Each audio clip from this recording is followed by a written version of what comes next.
All Right. right. We're all Okay. Good. Well, thank you very much, Eric, and all of you for joining me. I appreciate your interest in the topic, and so I'll just give my talk, and then certainly afterwards, I hope that we'll be able to, hear your thoughts, your questions, any suggestions you might have on things that I might, be sure to emphasize at future points with the students. But the idea is that we would share this recording with the students before the class. So as Eric said, they'd have some basic background to reflect off of first. So Eric, I don't know if you've already enabled me to share my screen. I have. Okay. And I'm on the first slide.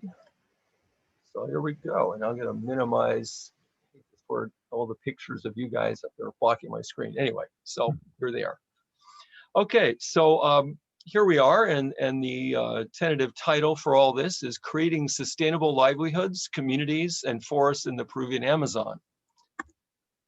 And so, we're all aware of the impact of tropical deforestation, and some of the main causes, particularly in Latin America, of course, are a combination of cattle ranching, logging, most of which is unsustainable, unsustainable agricultural practices, which now include a growing number of monoculture plantations, particularly expansion of the oil palm industry.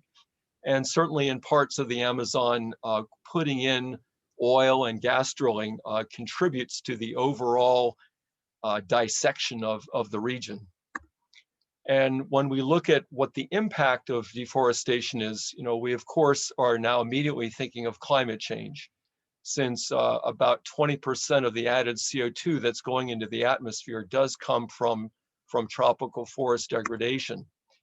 And we have the enormous impact on the loss of forests, on its impact on biodiversity, where we have tropical forests accounting for about 7% of the land area, but probably much more than half of all living species on the planet are living in this relatively small area.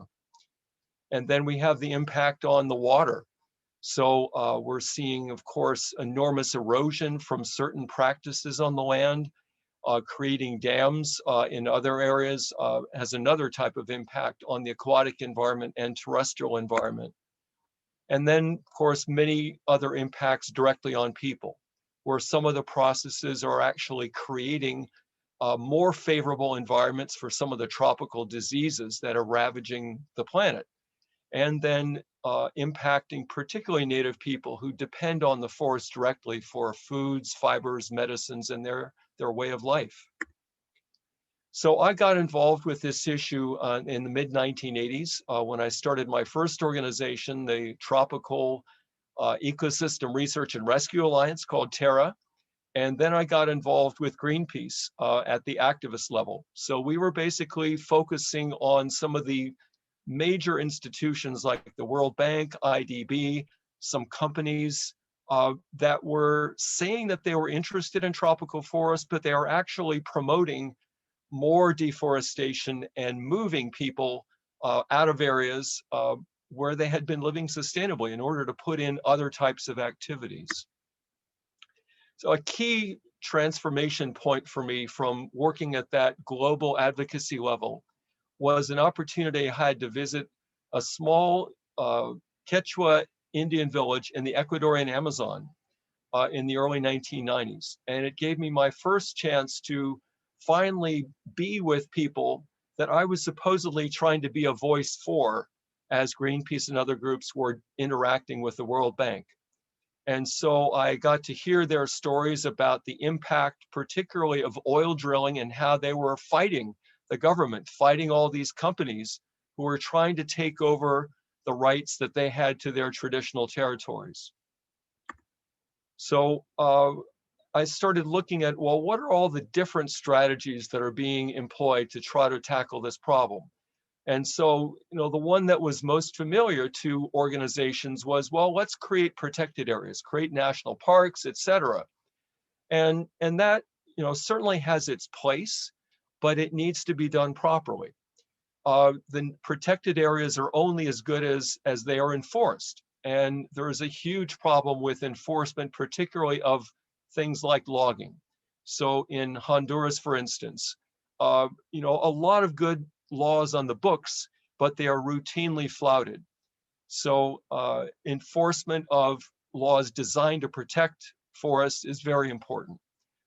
Certainly, forest peoples movements are an essential part of this entire dynamic, where Native peoples have been speaking up for land rights as well as opposing very specific types of activities that they know are destructive of the forest. And the fourth sort of different approach to this is really encouraging people to think about what comes from the rainforest and stop buying things that are produced in ways that are destructive of the forest and harm local people, and try to shift the equation in the other direction so that people can use their consumer power to support activities that can actually make a difference in the positive direction, not just avoiding the negative ones. So the equation really boils down to a very simple one. Are forests valued more when they are standing, cut, or burned? And the reason we're losing forests at such a frighteningly fast rate is that now forests are valued more when they are cut and burned than when they are standing. So really our challenge as people who are concerned about the fate of the forest and concerned about the well-being of the people who live there is to look at all the different ways that we can shift this equation so that standing forests are given more value, both in terms of economic sense and in terms of recognition of the environmental services that healthy forests provide for us and for the well-being of all life on the planet. So the one strategy, that I latched onto as having interesting promise was the idea of non-timber forest products. So we know that forest peoples have for millennia gotten their food, fiber, medicines, everything that they need for their life from the forest without taking too much. So I started my exploration of this topic in Brazil and went to a place called the Ver-o-Peso Market in Belém, which is the city at the mouth of the Amazon River. And there it's just incredible to see the wealth of forest resources that can come out without destroying the forest. So you see these incredible fruits, mangoes, cupuaçu, açaí, Brazil nuts, lots of different medicines, COPAIBA, Andiroba, and breo. And then, of course, you have some fibers that can be turned into just incredibly beautiful furniture. So while this had been a concept that was being developed first by rubber tappers in the Brazilian Amazon, what I wanted to do was to explore what are the options for doing this in a native community, because it was often said in Brazil that, well, 20% of the Amazon is now under the care of indigenous peoples. Well, that's great for them, but that is assuming that those people are content, will be content to live a very primitive life, which they are not. So there needs to be a way for people on the outside to work with indigenous people so that they can continue their role as caretakers of the forest, but also help them achieve the development goals that are rightly theirs to pursue. So I spent a couple of years doing the field work for my PhD in ecology at Penn State, working with a group of Tembe Indians on the Gurupi River, right between the border of the states of Pará and Maranhão. And just to give you a flavor for their livelihoods, of course, agriculture is a fundamental part of it. They do practice slash and burn agriculture, where they will cut down a small patch of forest, return the nutrients to the soil, and then plant staple crops like manioc, also known as cassava, which produces a root crop, which is really the basis for their diet. Then they process this, the manioc into a fine flour that they call farinha, because the main variety of manioc in that area is actually toxic to people unless it is processed first. So this goes on, but it goes on in a very regulated scale. So one family may clear a small patch, they'll farm it for a few years, they will let it go fallow, and they may have 3, 4, 5 different patches of forest that are all in rotation. So yes, it is cutting the forest, but it is building in a very rich cycle of agroforestry. So if you have a good amount of forest and not too many people, this is a very sustainable system. Of course, people are also getting most of their protein from what they get from the local environment. So hunting is very important. Again, it's an activity that has to be done within the limits of the wildlife in the forest. So when you have people making a transition from getting wildlife for their own needs to then trying to meet their economic needs is when you start to get into problems of hunting becoming unsustainable. Likewise, fishing, very important resource for local people for their own use and sometimes for sale. So this was the life that I was integrated into for several years, to see for really the first time in my life how people could live in and from the forest and not just be viewing it as a fun place to go for recreation, but a place where they could actually live, raise their families, and look to the future.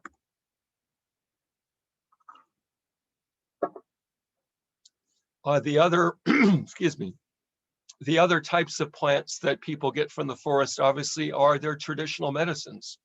So people can get water, they can get resins, they can get oils, they use leaves and all different kinds of plants to treat a huge variety of medical conditions.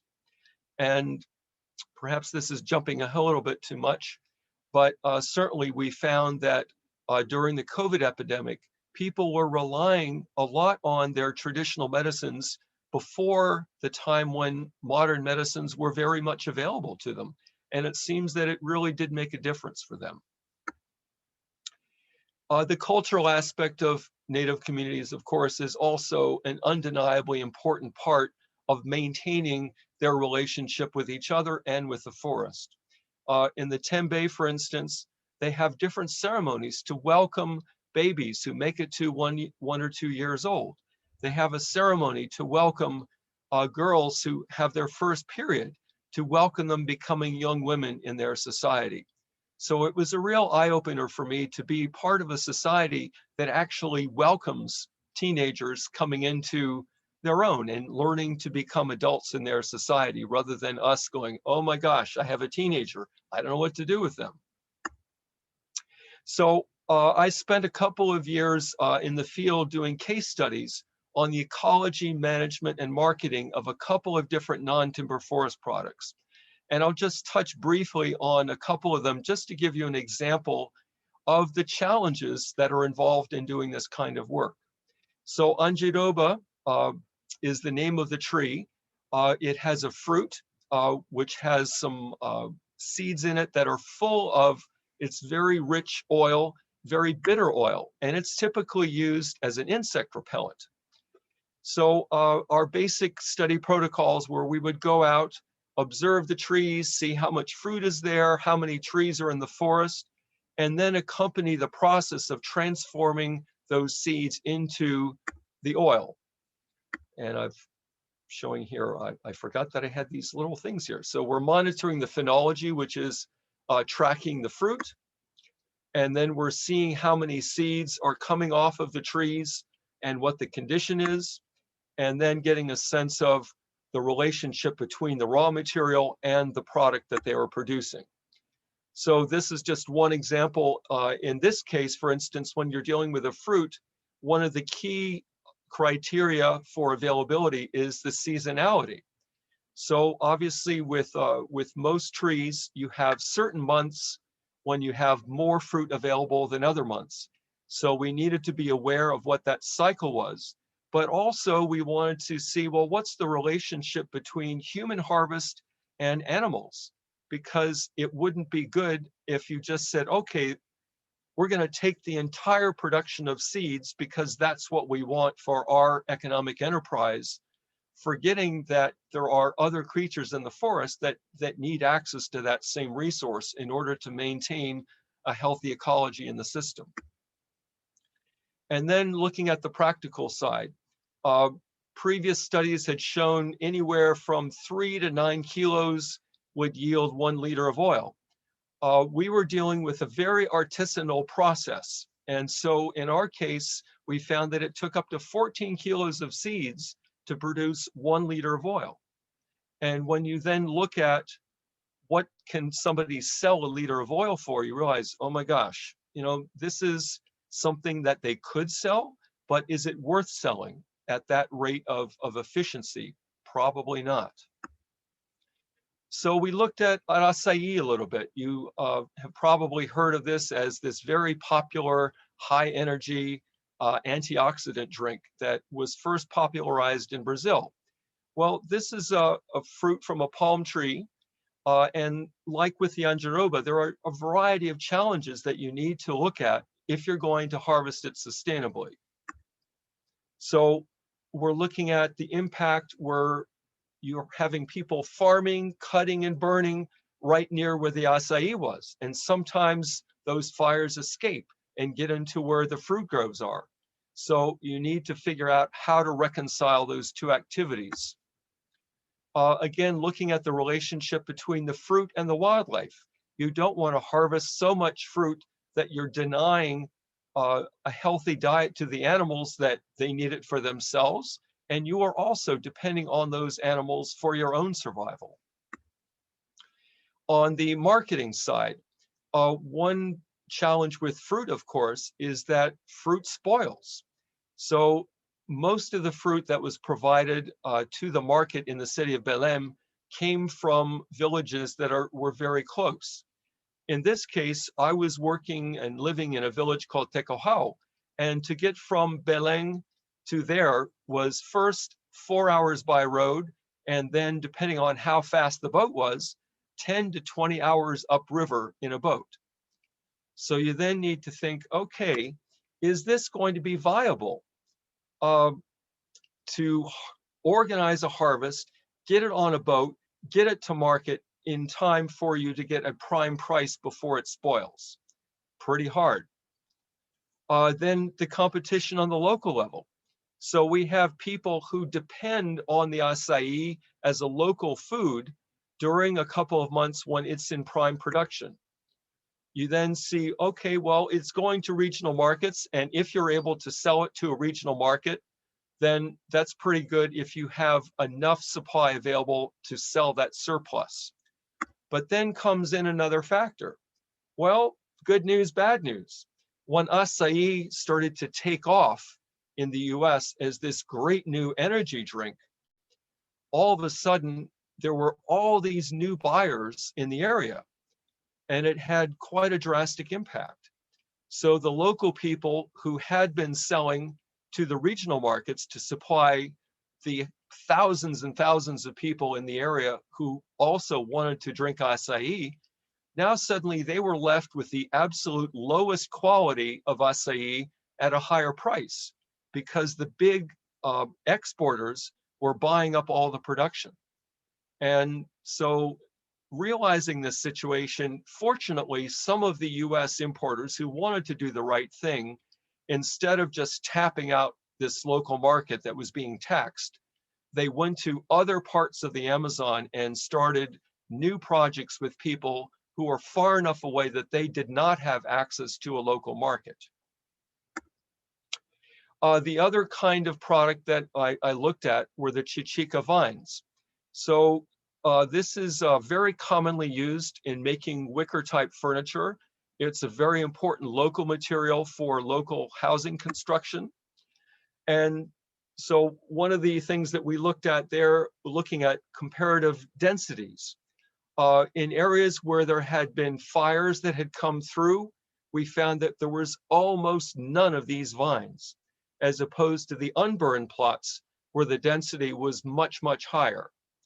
So it's important, again, to look at this matrix of the land use. So where you have fire, You do need a little bit of fire for your agriculture, but you need to make sure that that fire is not escaping, because it can have drastic effects on other types of land uses that you would want.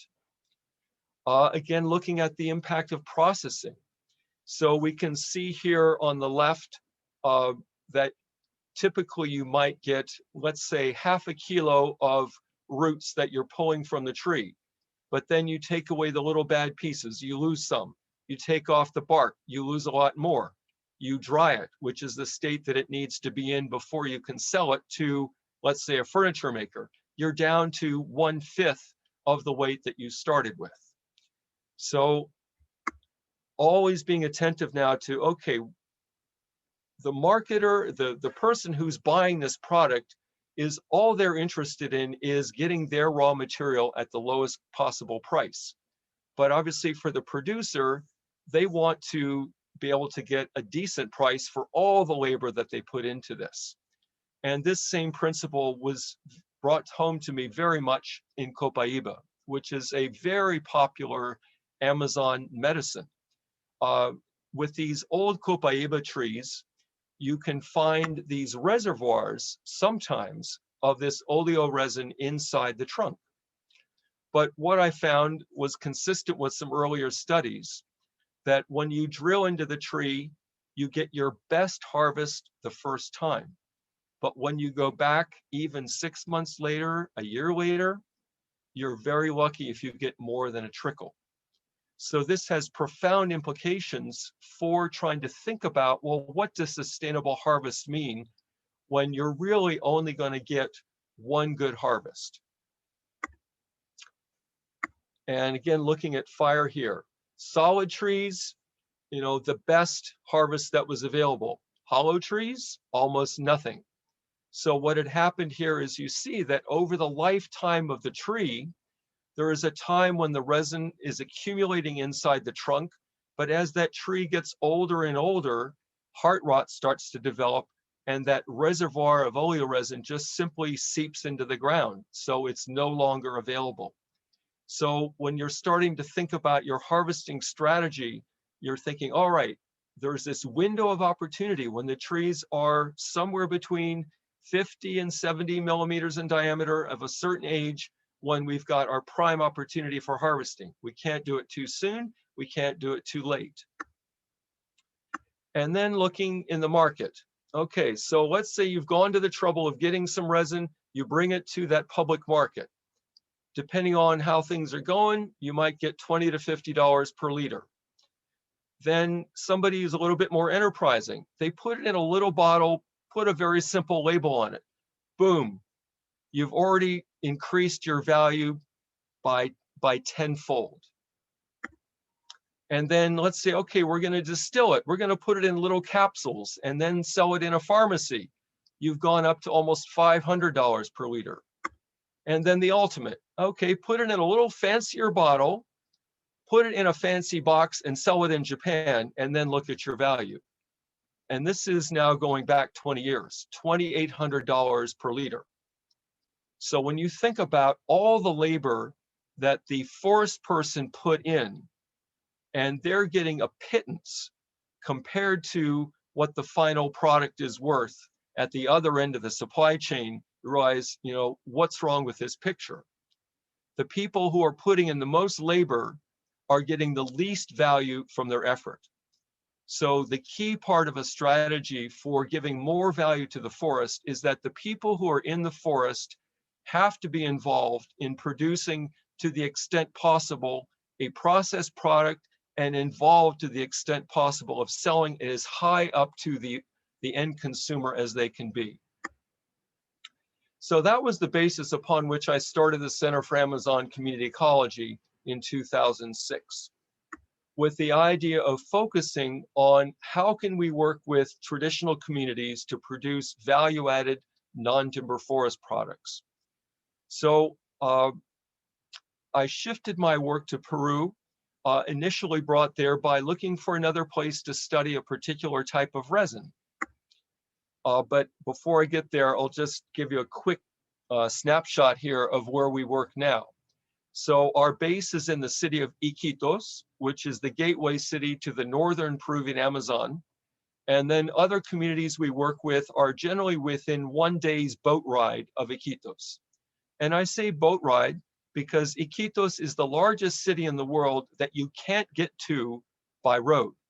There is one road that goes Iquitos to a town called Nauta, which is 2 hours away. And apart from that, you are not getting in or out of Iquitos unless you take a boat or a plane.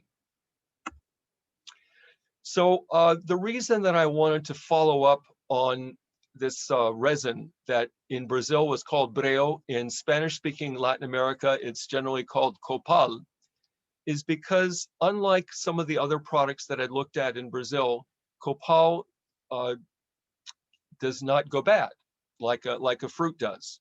So it has the potential to be something that is not as time sensitive in terms of the harvesting. It also has potential great value added.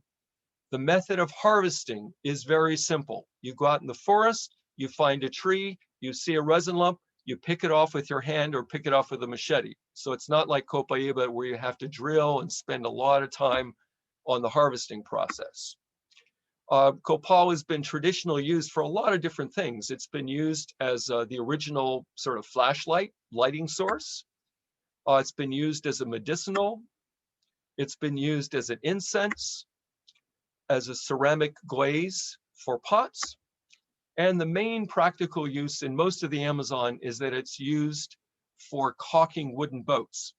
So you've got your dugout canoe, gets a little bit old, you melt some breo and put it in the crack there, and it seals it really nicely for a good while.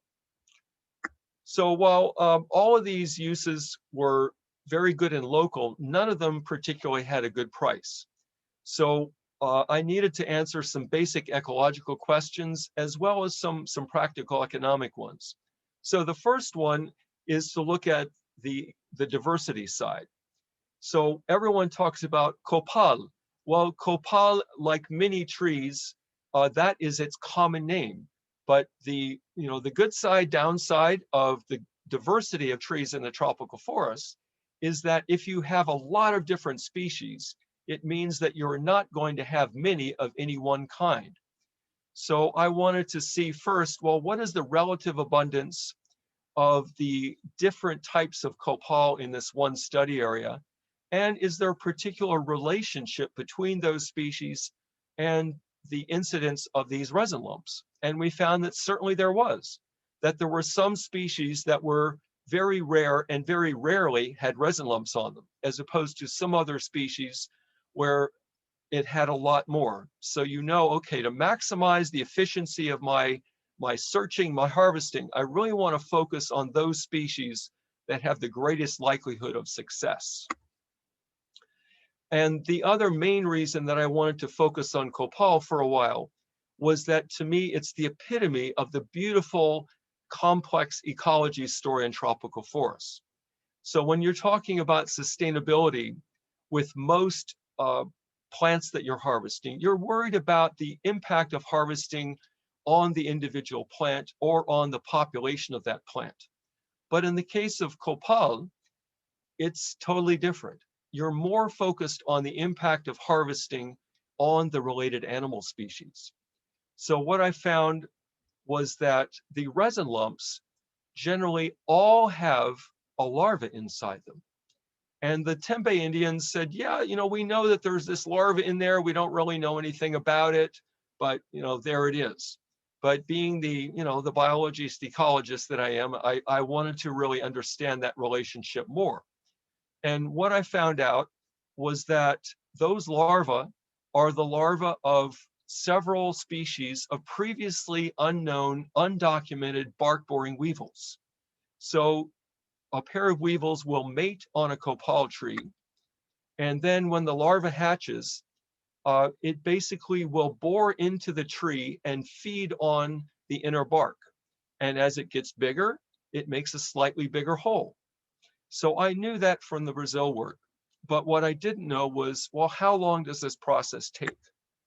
And so in the Peru site, we dealt with that in a more detailed way, where I marked every resin lump on several hundred trees.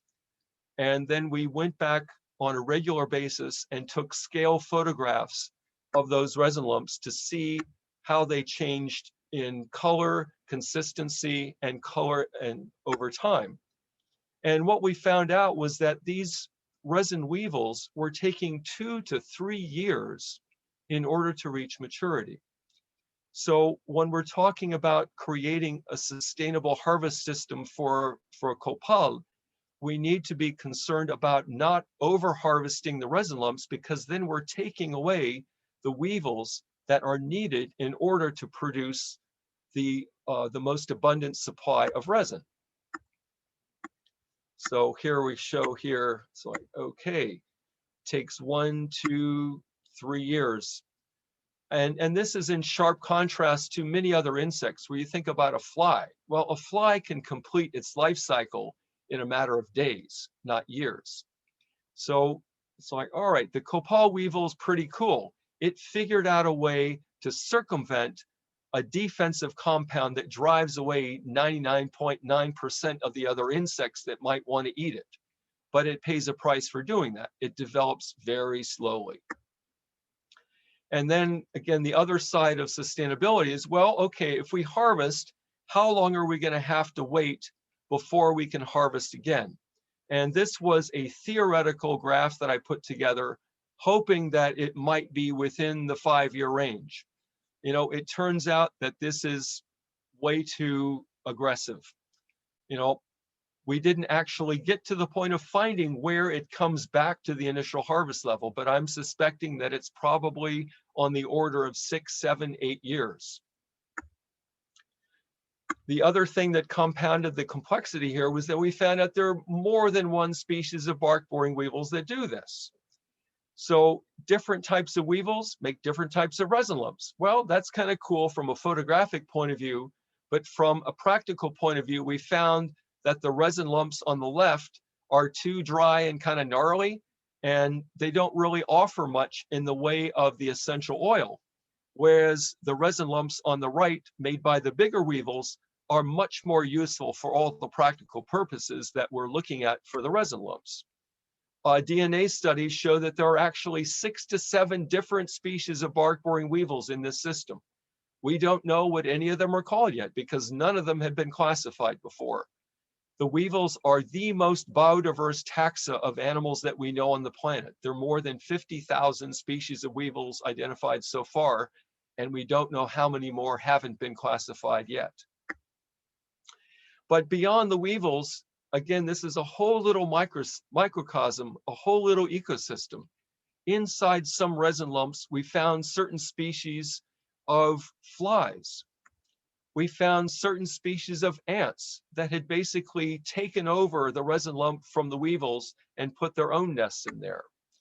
When the weevils are done, we found that scorpions, centipedes, millipedes, spiders were all using this unique architecture for their feeding grounds and for homes. And the most important other critter involved is that there are a whole wide range of bees, mostly stingless bees, that harvest the resin made available by the weevils to make their nests.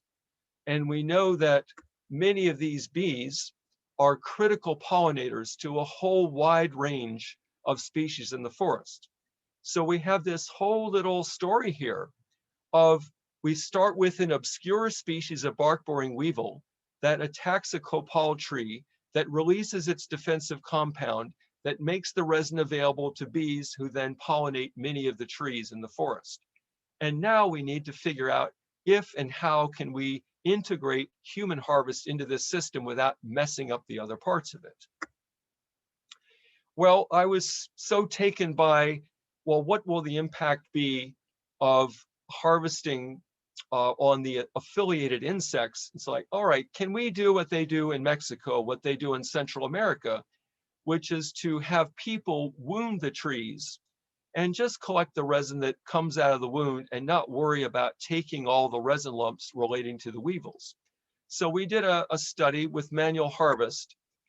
And unfortunately, what we found is that, well, the weevils do it better.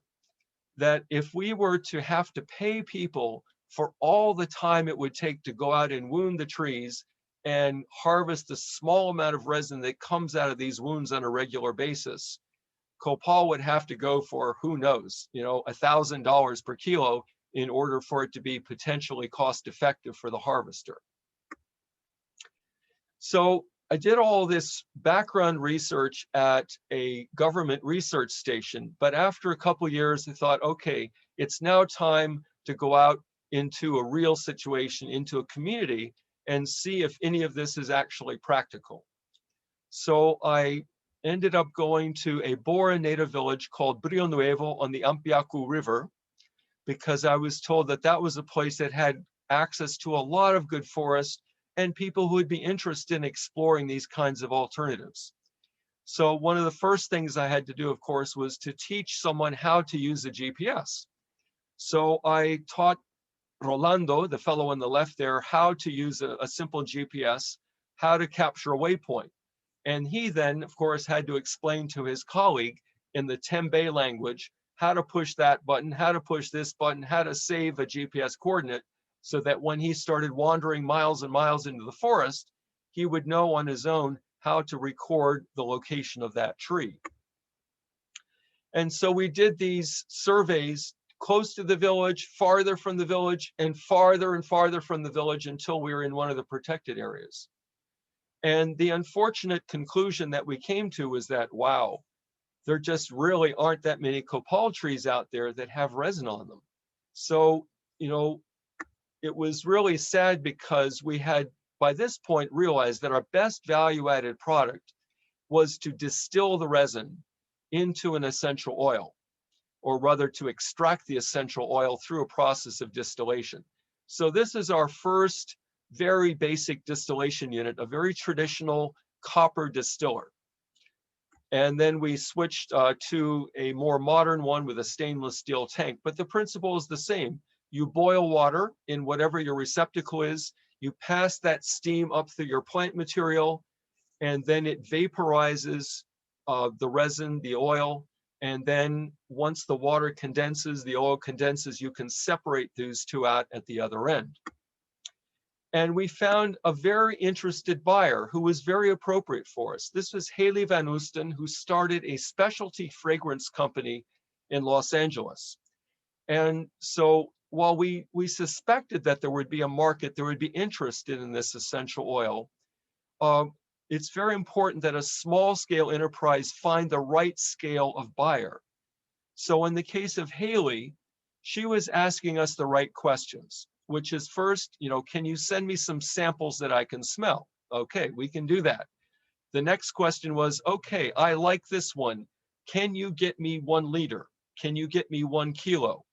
Whereas if you're dealing with a larger company, like the Body Shop, their question would be, can you get us a barrel? Can you get us 50 gallons? Can you get us 100 kilos? And the answer, of course, in the initial period, of course, at least, would be no, we can't. We don't have that many trees. We don't have that many people.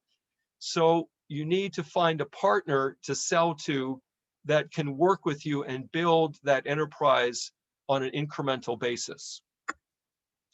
But I did get to a point with copal where I realized, this is just too hard. There just aren't enough trees out there to make this viable enterprise for more than a couple of people. We want to find activities that can offer reasonable remuneration for many families, for many people in more than one village. And copal clearly was not going to be able to do that. So I connected with another organization called Camino Verde, which started a reforestation center on the Tambopata River. And what they have done is they created first a center where they have now planted almost 400 different species of native trees to create basically a biostock for native species, which were being heavily depleted by mining and logging and other activities in the region. They have now been evolving essentially in the same direction that we have, which is that it was great that they created this reforestation center, but if you want to have a broader impact on conservation, you need to then think about, well, how can we apply what we have learned in our own backyard to people who are actually out there living in the forest? So in that part of the Amazon, they have a very different social dynamic. When they talk about villages, what they're really talking about are men who are living very far apart from each other. And they each have their own separate property because their wives and children don't live there. They don't want to stay there because they don't have good schools, they don't have good sanitation, they don't have a lot of things. So these are men typically who are trying to make a living with their patch of land by the river, and then supporting their family, who for the most part, most often are living in the city. So when we partnered with Robin, we then thought, all right, we have a huge network of communities where we have built up some trust. You have some expertise with reforestation and how to create nurseries, etc. So we first commissioned an institute to create a couple of thousand rosewood seedlings. And when they got large enough, we brought the first batch out to one of our partner villages, again called Brio Nuevo, and distributed those among 5 different families. And we learned a lot that first time. We learned that the rosewood trees do not do well in open sun, unlike a lot of trees which really do well there. The rosewood trees do not do well in areas that are particularly wet. Again, many trees do well in that environment. So we had to find, well, what's the sweet spot for planting the rosewood trees? And then we monitored their growth over time.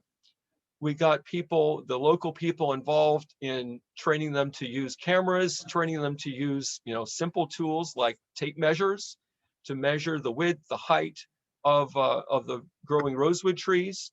And then when they got large enough, Robin came back and showed people the proper techniques for how to prune the branches. There are a couple of different systems that people use for harvesting plant material from trees. One system is pretty radical, where you actually cut off all of the biomass that's about 1.3 meters above the ground and trust that through coppicing, that plant will grow back. We didn't want to use that approach because we'd seen that there is the high risk that, yes, you will get a lot of material that way the first time, but you may kill the tree in the process. So we've been using a process where people will only harvest the lower branches that are going to naturally eventually fall off as that tree grows taller. And we bought a good quality grinder, brought it down from the US so that we could put those branches and leaves through the grinder and then put it into our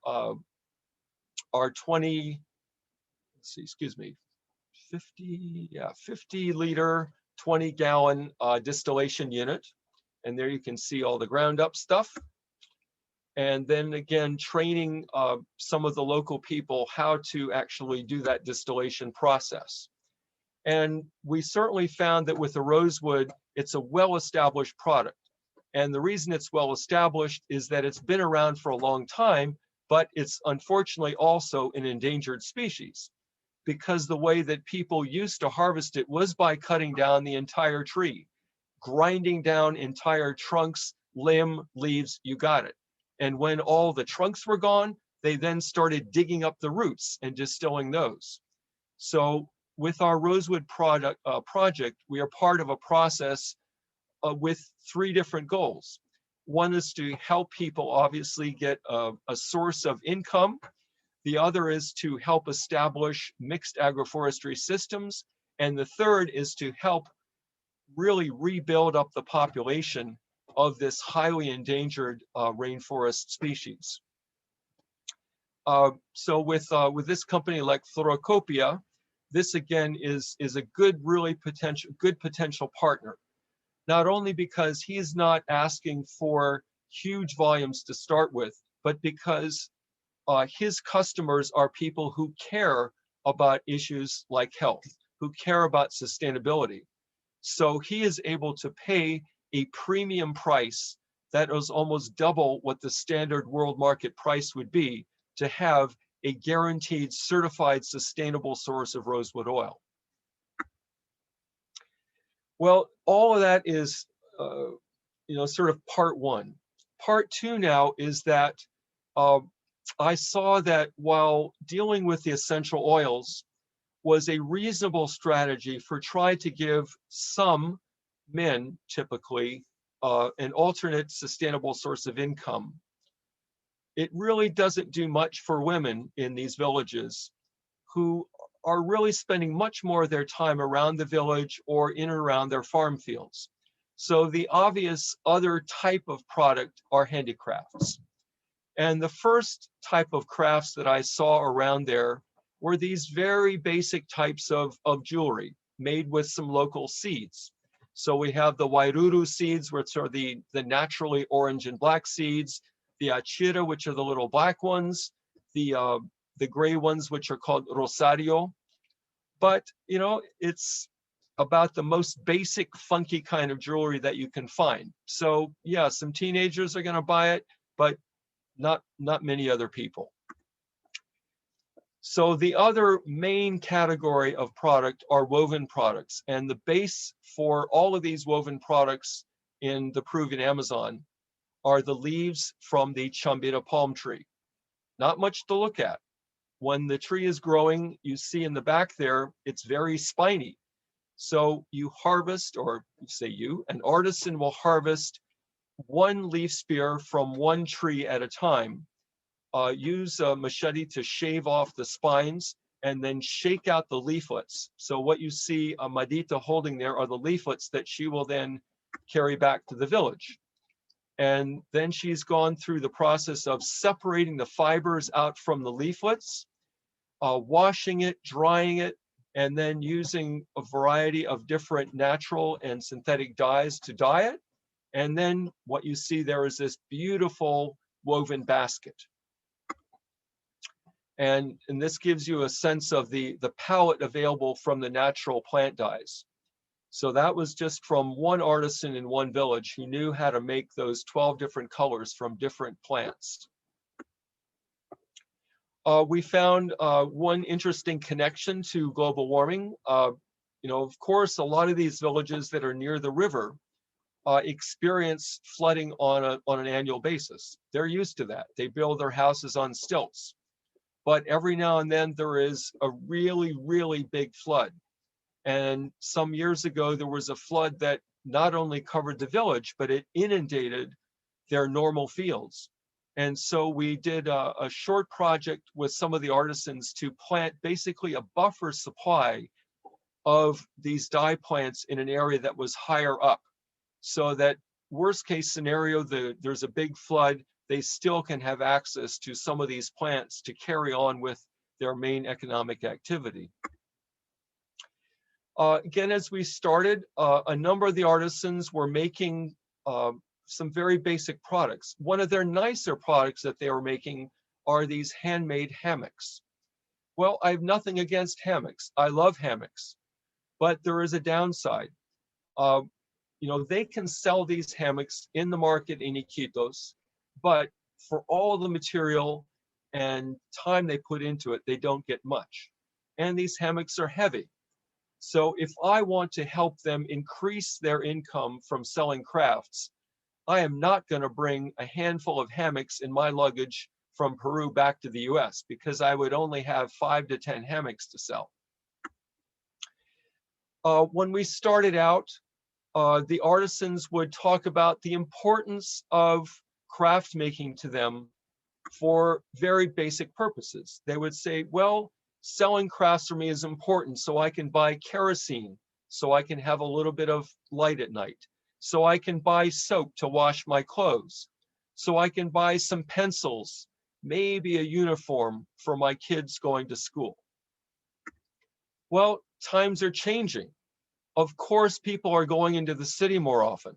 They're having access to cell phones, and their aspirations are growing proportionately.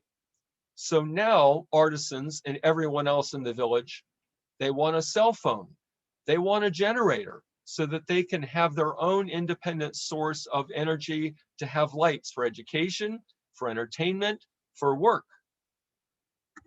And the other very important thing that people want money for, and it's not cheap, are for their children to be able to go to some kind of professional training. You know, maybe they'll get to go to a university, but more often than not, they're thinking about a 2-year school so that they can become a nurse, or so that they can go to the police academy. So now the scale of expectations has gone up at least 10, if not 100-fold. And with that, the activities that people are engaging in to try to meet that expectation are also changing. So logging has become important in many villages, sometimes legal, often not legal. There are a growing number of oil palm plantations in the region. So you see people, well, I'll say people, you see men leaving the villages to go off and work basically under very tough conditions on the oil palm plantations. And you see a number of villages get into growing coca and processing that coca into paste. So in a number of the villages where I work, coca is a tradition. They have used it, but for very much local consumption, chewing the leaves or into a basic powder. But processing it into a paste is something that's relatively new. And it's a very lucrative and very dangerous enterprise. A couple of the villages in the Ampiaku where we work are into coca big time. We do not work there because we keep hearing, sometimes we see people who are from Colombia, very shady characters. But it's a tough thing to compete with because the coca buyers or managers or whatever they're called are willing to pay people a lot of money to grow the coca for them. The other factors that influence the overall health of the community are basic things, health and education. So where I was in Brazil, for instance, a dentist would visit the village, if they were lucky, 1 time a year. And the only things that they could do would say, okay, here's an aspirin, or I'm going to pull your tooth. So, you know, forget fillings, forget anything more sophisticated than that. In the schools, you know, we're all talking about, do we have access to broadband broadband Wi-Fi? Do our kids have a tablet? There it's like, does my child have a pencil? Does my child have paper? Does the school teacher have a blackboard? You know, so we're talking about needs for education at a whole other level. Clean water, obviously very important in you know, everywhere in the world, but it's something that we take for granted in most parts of America. It's something that you do not take for granted in that part of the world. So what happens when things don't go well?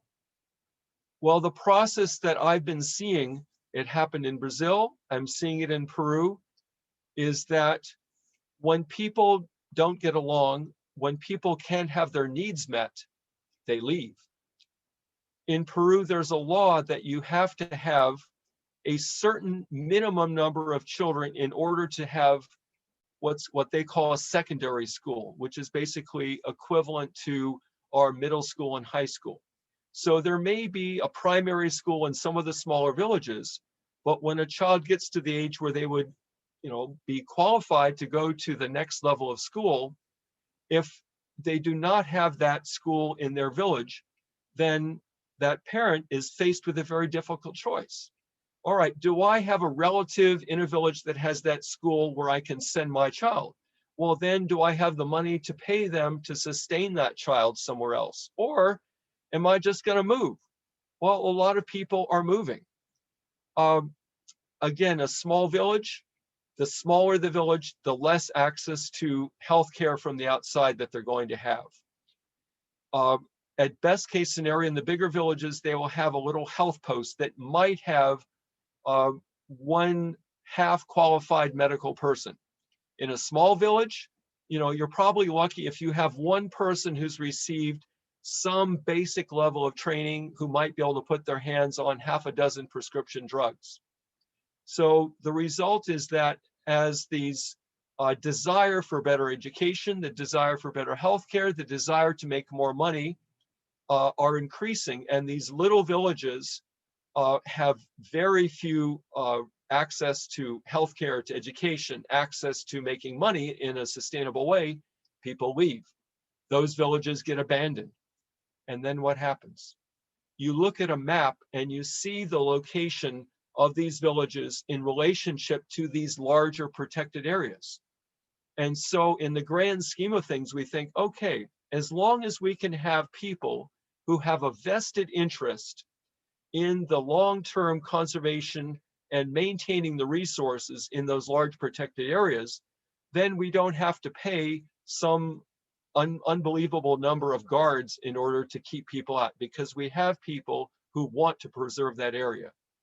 But as these small villages, which almost by definition are going to be on the periphery of the main populated areas, as those villages disappear, we are continuing to lose the people in those buffer areas who have the best vested interest in maintaining the integrity of those protected areas.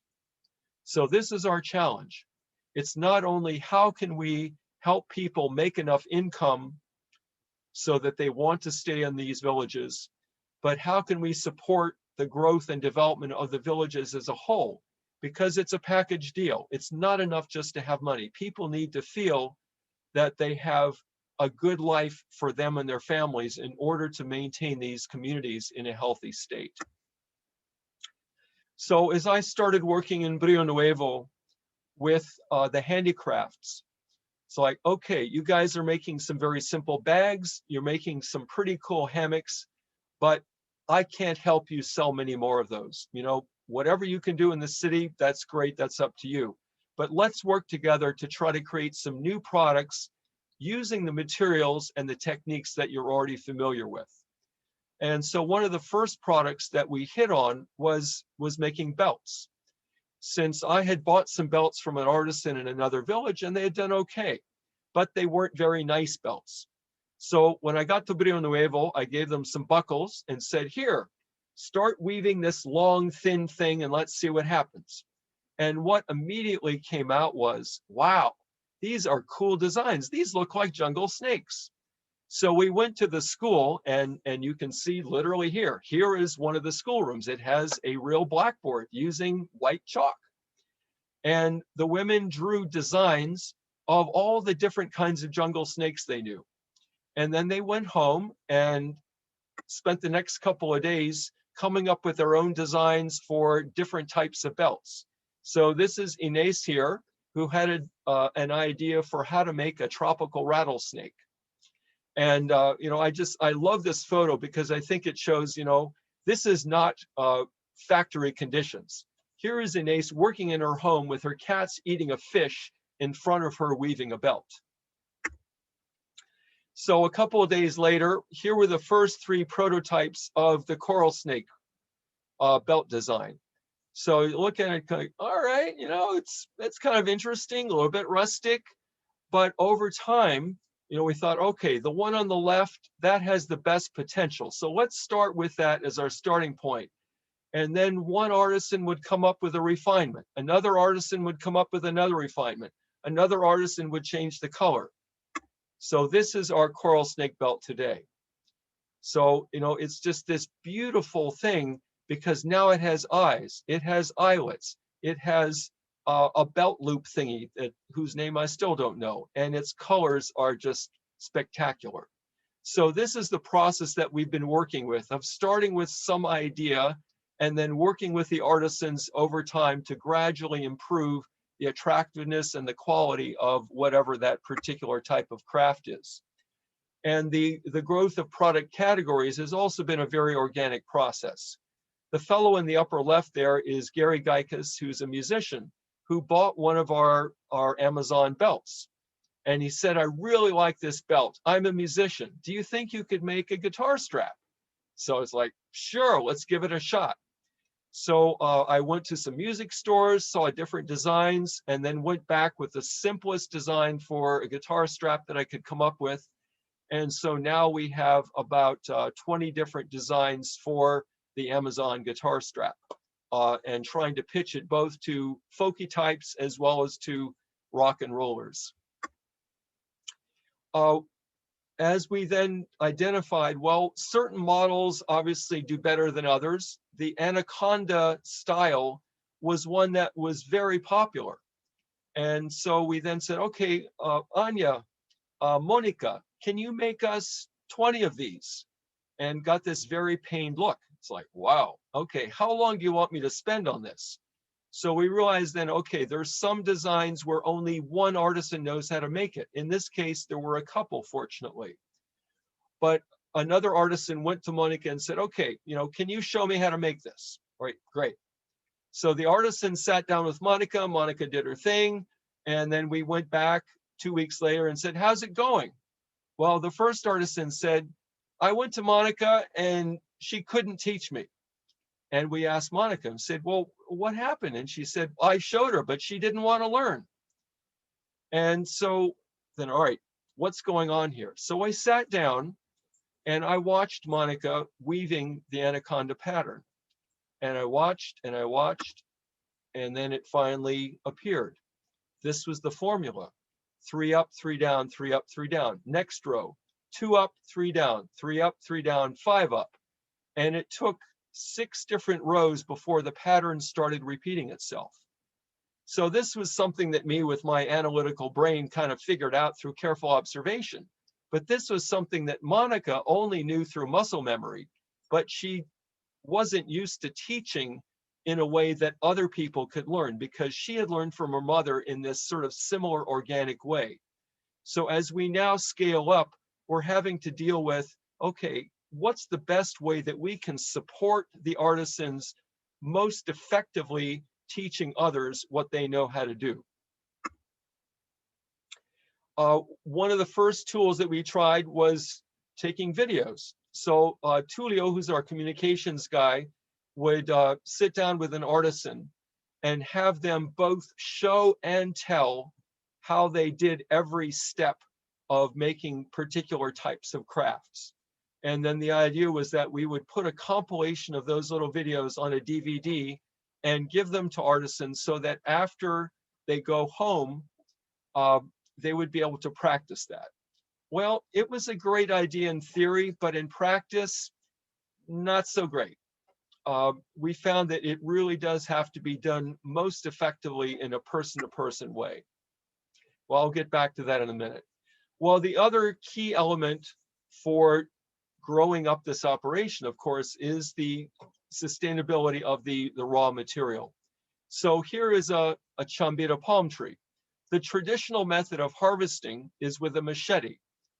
It's a great tool. No person in that forest goes into the forest without their machete.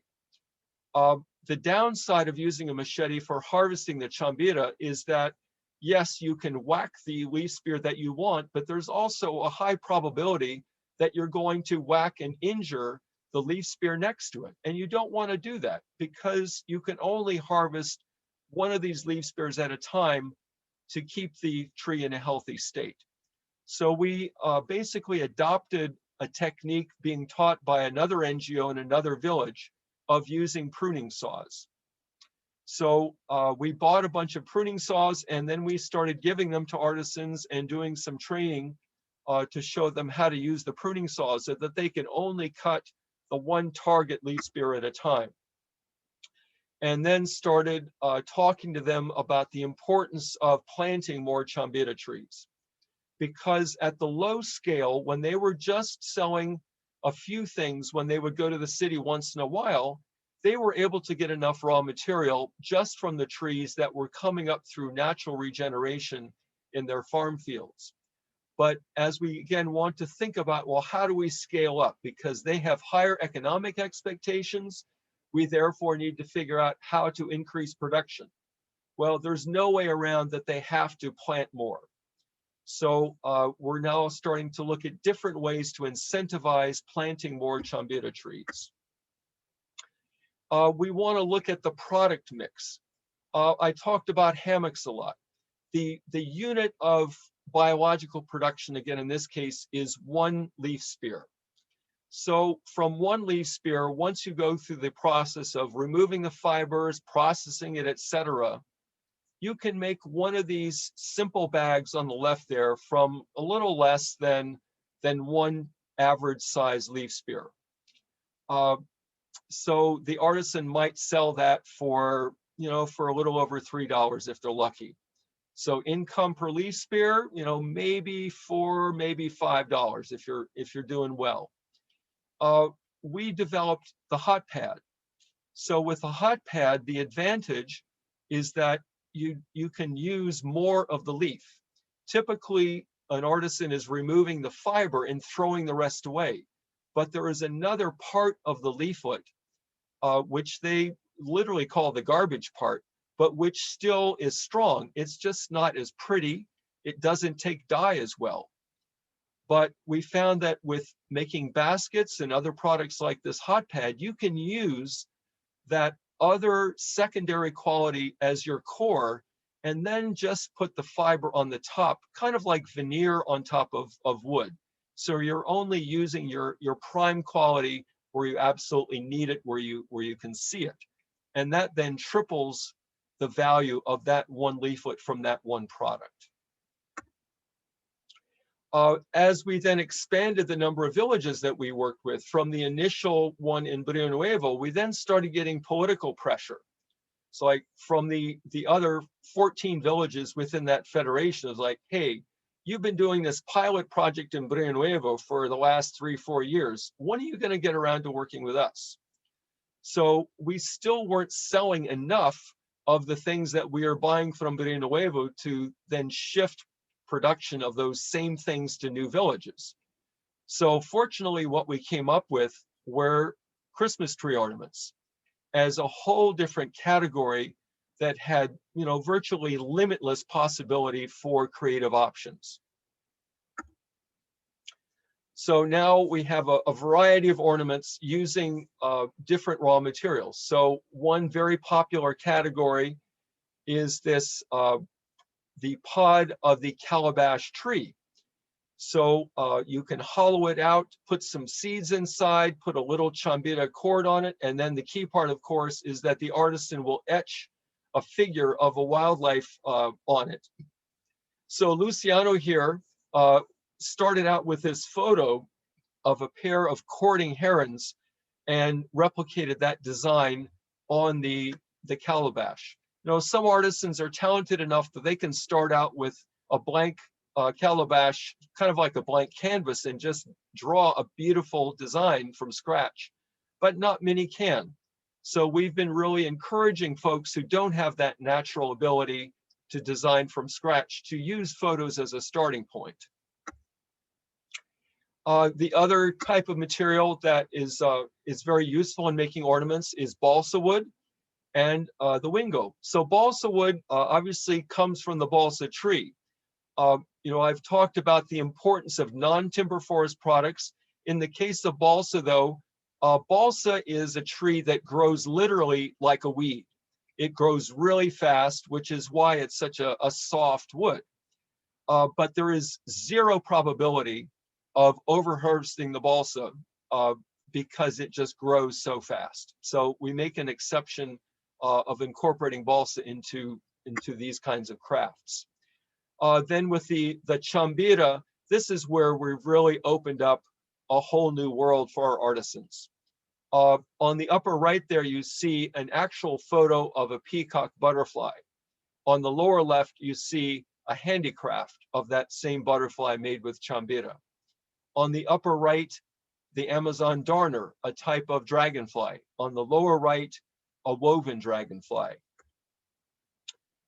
In other villages now, we're working along the Marañón River.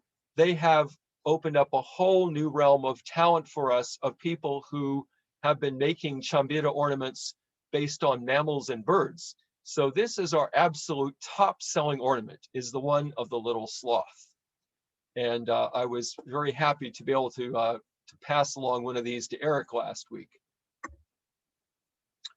With the birds now, they started out making sort of generic birds, but now, again, sharing different photos with them. We're now on up to, I think, 40 or 50 different species of woven birds that the artisans are learning to make with consistency. So this is the Amazon kingfisher. Well, as we now scale up, we host on a regular basis, or at least we did before COVID, artisan training workshops. So we would contract a couple of artisans who knew how to make a particular type of craft well, and then bring any interested artisans together to learn how to make those new types of crafts. The other ways that we're working with artisans is to try to help them not just to weave things, but to become more involved in marketing. So obviously one critical part of that is quality control. When you're selling to tourists, it doesn't really matter if you have 100 things that are all different. But when you want to start selling things in volume to buyers like us and other buyers who are very exacting in their requirements, then obviously you need to be able to have your artisans make things with specific dimensions. It seems easy, but it's not.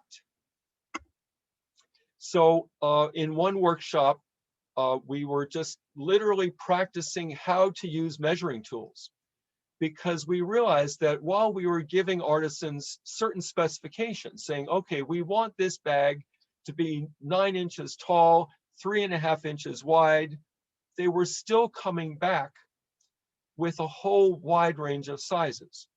And what we realized was that, it comes back to gender again, that when you look at the mix of people who have finished secondary school, generally within a village, a higher percentage of the boys have finished secondary school, while many more of the girls have not finished secondary school. So when we were saying, make something this many centimeters, this many inches, they did not know what that was. Or if they knew what it was, they had never worked with a measuring tool in order to try to achieve that specific dimension. So we did practice sessions of just on paper, like, okay, make a circle that's 4 inches in diameter, make a square that's 3 by 5, make a rectangle that's 3 by 5, etc., so that people start to get used to using the tools that they need in order to work together in this way. The other step then is working with the organization. So here you see on the lower right, there are some photos of some baskets. So as we work with the artisans, we want to establish, like, okay, we have a certain number of models of, these are our basket models, these are our guitar strap models, etc. And so they have access to photos, they have access to the dimensions, and then they can work among their group and divvy up that order to try to make those things in the most efficient way. With the practicing in the workshops, again, on the marketing side, a number of these villages are able to work directly with tourists who come to them either on a boat or they have an ecotourism lodge close by. Many times in the past, I would go to a village and they would say, okay, we're going to have a feria for you. We're going to have a fair for you. And what they would do is they would basically all be sitting around on an ugly cement floor with their stuff kind of scattered around in front of them. And so what we've been working on with them over time now are a couple of different basic skills. One, you don't want to have your tourists having to bend over and look at stuff on the floor. So get a table, then get something nice on it. So, their intermediate stage was they would have this sort of ugly flowered plastic thing on the floor, but say, well, compare your ugly flowered plastic thing to a nice colored fabric. Maybe it's white, maybe it's black, but it looks nice. It presents a uniform contrast to your products. Then, okay, you've got a lot of stuff to sell, but look at these baskets. Which ones do you think are the best? Well, you want to present quality products. So put out your nicest ones.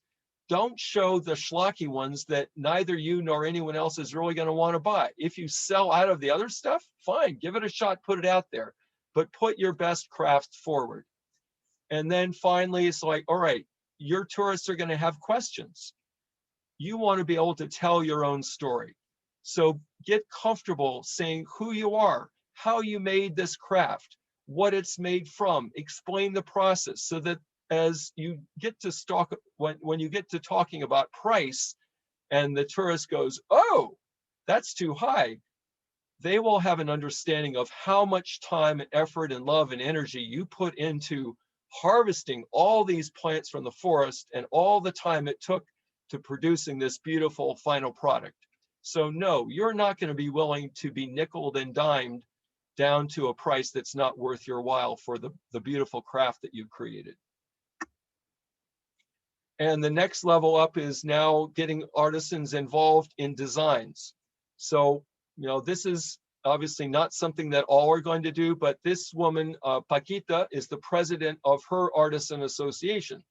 So at my hotel room once, we sat down together and I was trying to design a new coaster holder. So we basically brainstormed together, and as she came up with different ideas, we would literally then we would create whatever that permutation was on the computer. So that as people get more comfortable with technology, I think it will really help us to develop prototypes faster.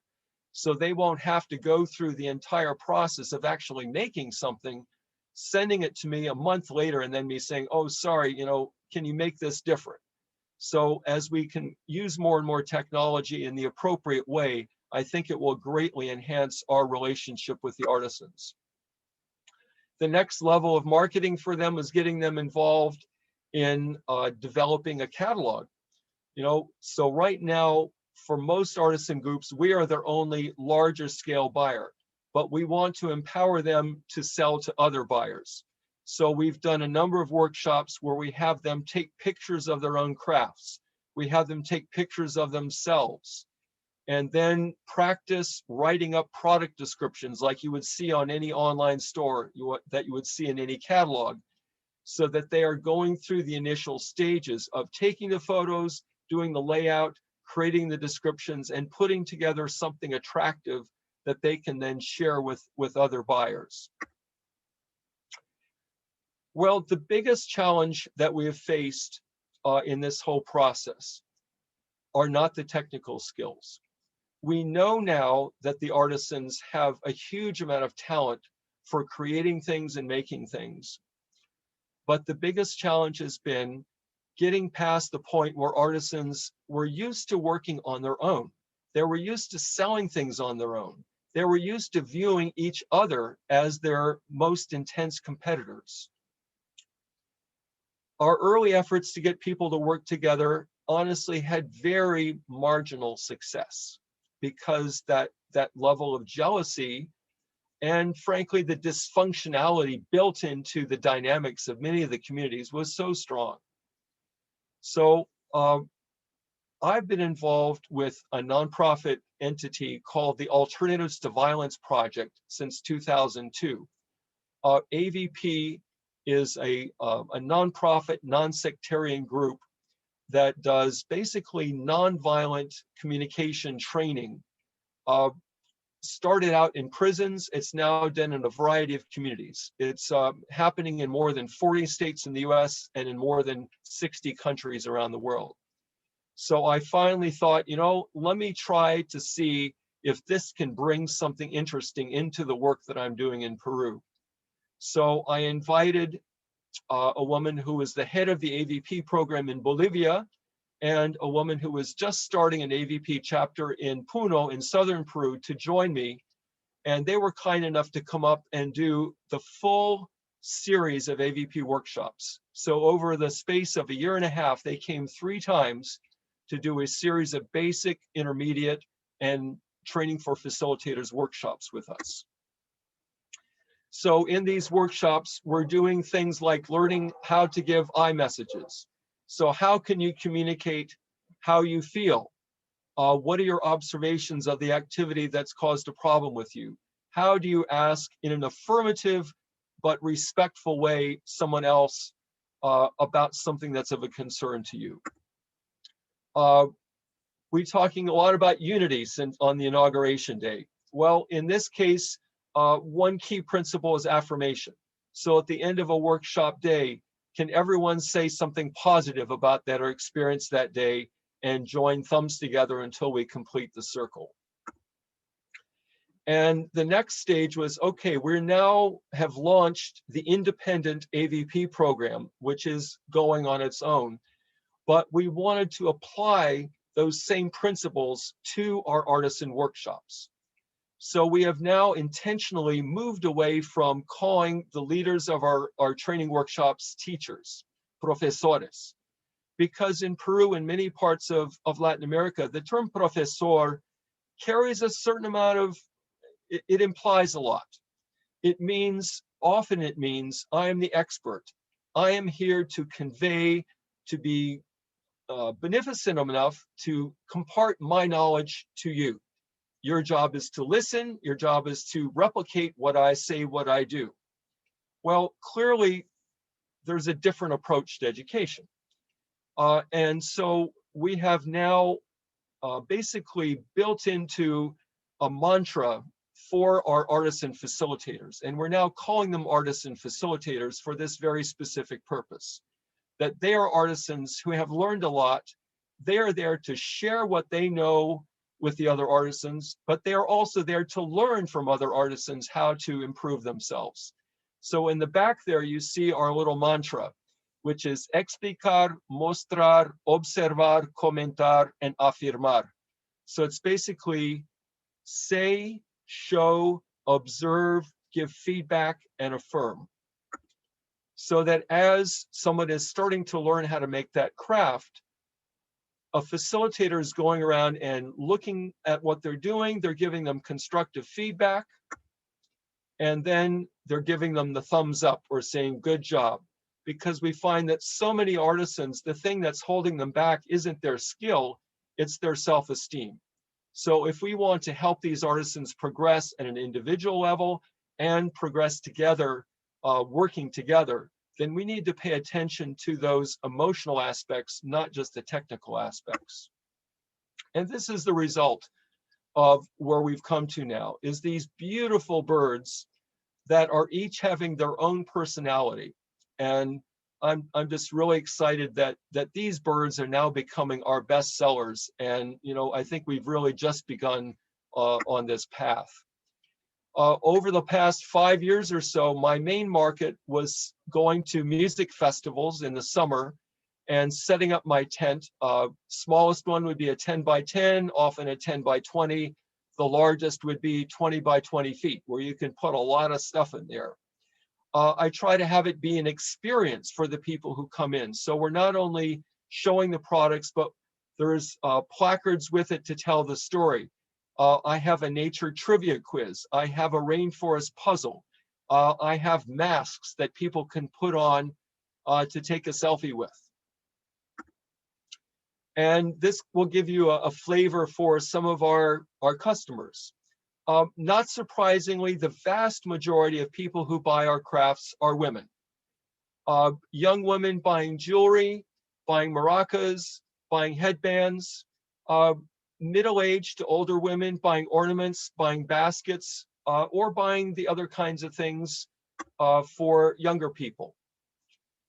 So on the left there, we see this lady showing a bottle carrier. On the right, a woman showing one of our shoulder bags.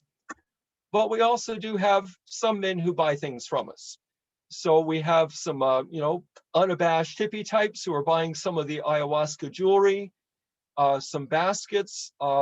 Most of the people who buy our Amazon guitar strap are male musicians. So, we don't want to forget about the men, even though, clearly our prime sweet spot are women who are, typically 25 and up, who have some disposable income, who have traveled, who have some prior sensibility dealing with social justice and environmental issues. When we sell a product, every product has a tag attached to it. So on the front side, it has, our little basic information, a little blurb about us. And then on the back side, again, another part of the education process is we have the name of the artisan and the name of the village that our artisan comes from. We'll have the main material that that product was made from. In the case, this guitar strap obviously made from chambira. And if it involved any of the natural plant dyes, then we'll also check that off in the box. So that as people get these crafts, they are seeing it as really as something that has come from the hands and the soul of a specific person, from a specific place, from these plants, from nature. Some of the other places that we have been selling to, we have a nice relationship with a Christmas tree farmer in Boalsburg. Many of you probably know it. It's called, well, there's Tate Farm sells the food stuff, and right next is Tate Farm that sells the Christmas trees and the basset hounds. So they let us put up a display there when they're selling their Christmas trees and give us 95% of their sales. The market that we are really trying to expand now is in the wholesale realm. So we joined an organization called the Fair Trade Federation some years ago so that we can, one, have the credential of being a fair trade organization, but more importantly, to learn from other very experienced fair trade buyers and sellers how they do their thing. So to become a member of FTF, you have to demonstrate how you have complied with 9 different fair trade principles. So I have gone to Fair Trade Federation conferences. I've gone around to small fair trade stores in the Midwest and the Mid-Atlantic, trying to establish these relationships. And one of the most important ones that we're developing is with some of the contract 10,000 villages stores, like there is the one in State College is our most important partner. And the distinction there is that 10,000 villages has a number of stores that are company stores, which can only buy from 10,000 villages central purchasing. There are contract stores which have independent 501c3 organizations behind them, and they are allowed to buy up to 20% of what they put in their store from other legitimate fair trade suppliers like ourselves.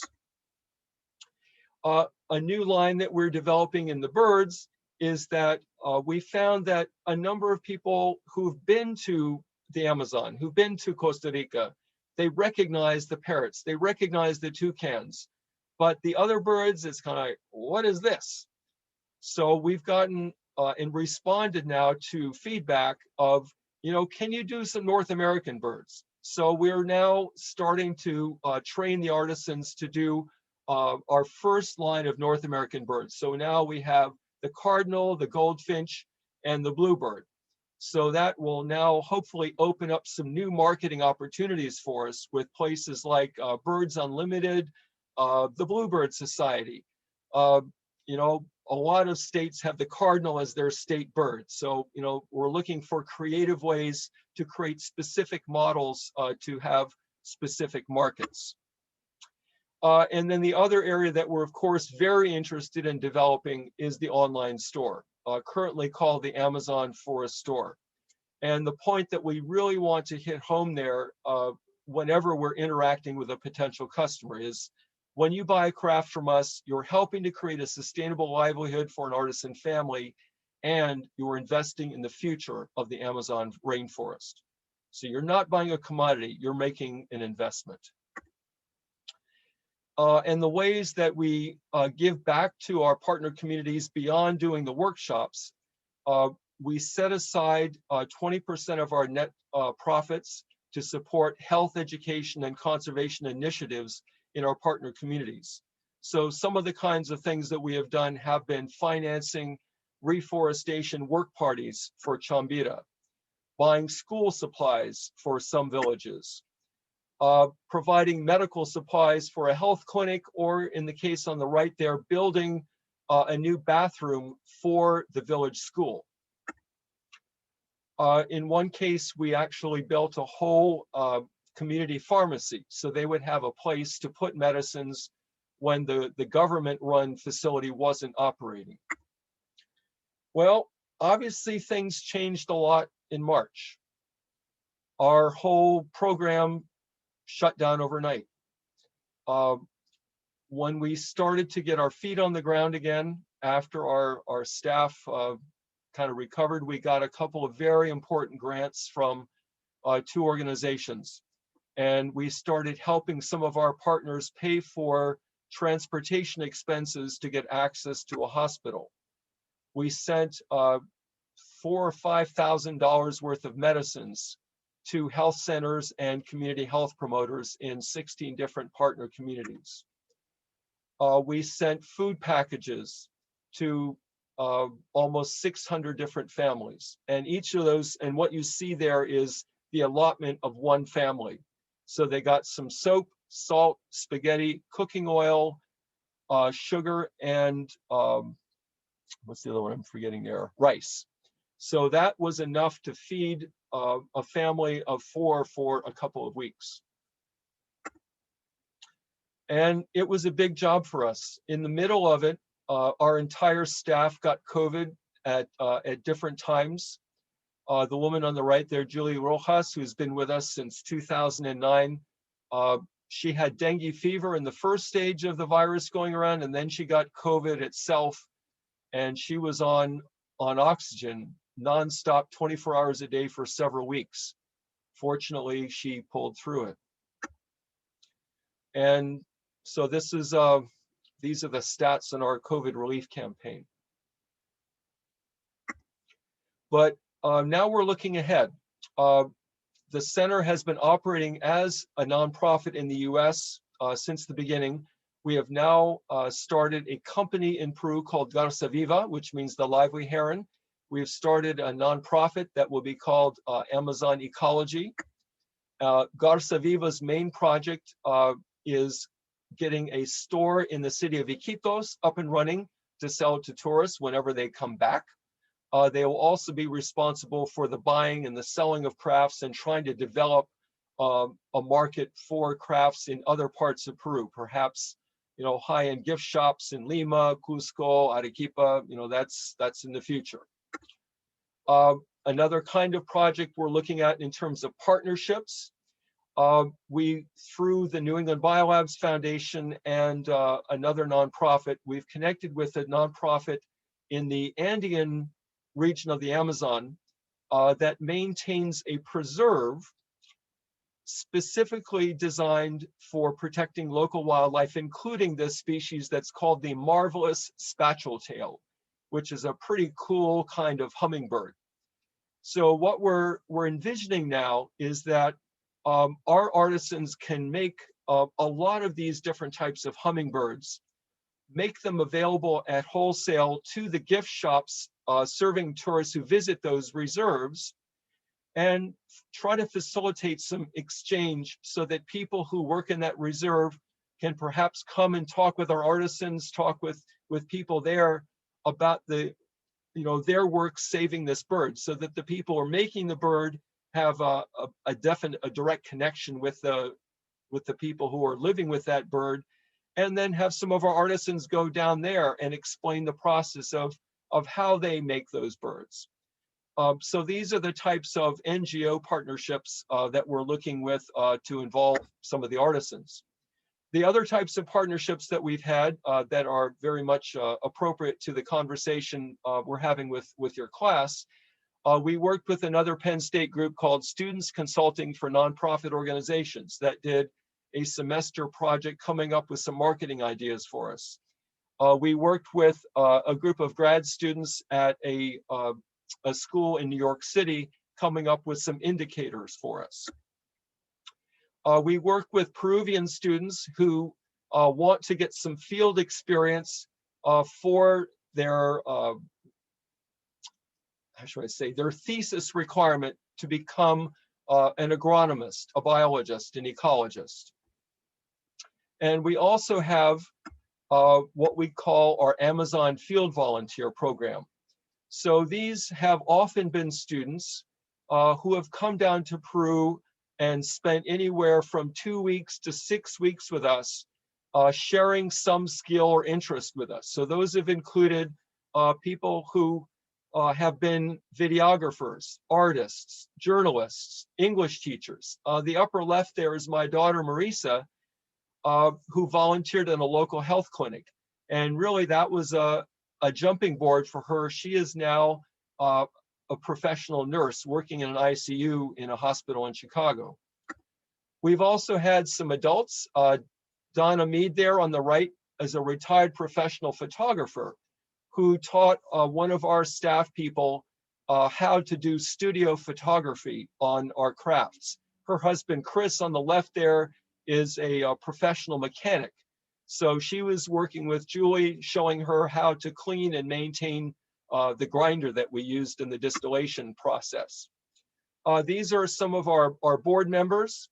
Michael Gilmore on the upper right there is a teacher at George Mason University, who's worked with the Maihuna Indians. Kat Alden was an environmental educator. Jim Finley, a professional forester, recently retired from Penn State. We also have a board of advisors with equally diverse backgrounds. My former advisor, Chris Yule, in the upper center there. Steve Althouse, a professional photographer. Denny Moore, a linguist in Brazil. So these are the sorts of people that we want to involve as resource people within our organization. Another couple of special board members, obviously Robin Van Loon from Camino Verde. We've worked together with a lot on the Rosewood project and other projects. And now our most recent new board member, Kieran Holland, who is the executive director of 10,000 Villages in State College. So we've worked on some product development together, and he has just been an incredible source of wisdom and counsel for ways to improve our overall marketing approaches. Some of our funding, most of it has come from foundations. We get some funding from family foundations, some from more established foundations, some from individuals, some from craft sales. And so now I'll end with a thanks to our partners from our communities, and a quick pitch that for folks who would like to donate to our operation, AmazonAlive.net is our site on the Global Giving site. And then our crafts can be found online at www.amazonforeststore.org. And that is that. And